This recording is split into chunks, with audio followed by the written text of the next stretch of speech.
If you want to quickly remove blemishes, spots, or small imperfections in GIMP, the Heal tool is one of the easiest and most useful tools to learn. In this video, I'll show you exactly how to heal in GIMP, step by step, so you can clean up your images fast and make them look much more polished. This is perfect for fixing skin spots, dust marks, random artifacts, or any little distraction you want to blend away naturally. And if you find this tutorial helpful, make sure to hit like and subscribe for more simple GIMP tutorials just like this one. Let's get started. First, you need to activate the Heal tool. You can do this by pressing H on your keyboard or by clicking the Band-Aid icon in your toolbox. Once the tool is selected, you'll notice that GIMP is ready for you to choose a clean source area and start blending out the problem area. Now comes the most important part. Before you paint over the defect, you need to set a clean source. To do that, hold down the Control key on your keyboard, and then left-click on a clean, undamaged area of the image that is close to the blemish you want to remove. This tells GIMP where to copy texture from. Try to choose a source area that matches the surrounding colors and lighting as closely as possible, because that will help the healed area blend in naturally. After you've chosen your source, release the Control key. Then move your brush over the blemish, mark, or artifact you want to remove.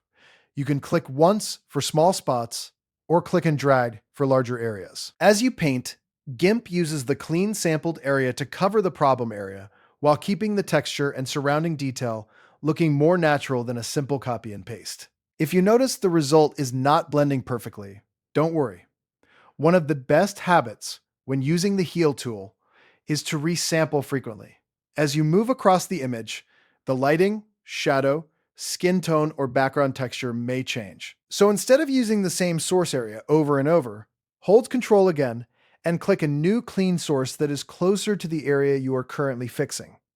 This helps prevent smudging and keeps the repair looking realistic. You should also adjust your brush settings for better results.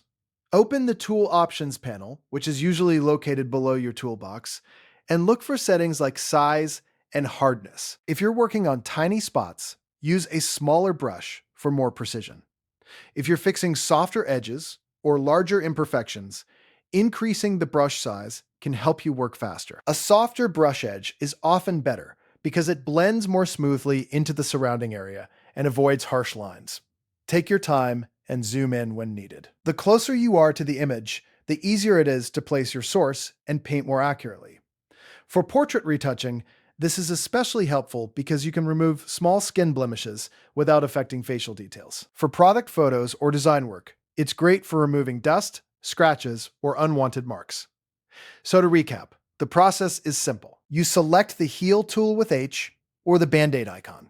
Control-click a clean source area, paint over the defect, resample whenever the texture changes, and fine-tune your brush size and hardness for the smoothest results. Once you practice this a few times, it becomes a very fast and powerful way to clean up images in GIMP. If this tutorial helped you out, please give it a like, subscribe for more GIMP tips and editing tutorials, and leave a comment if you want to see more beginner-friendly guides. Thanks for watching, and I'll see you in the next one.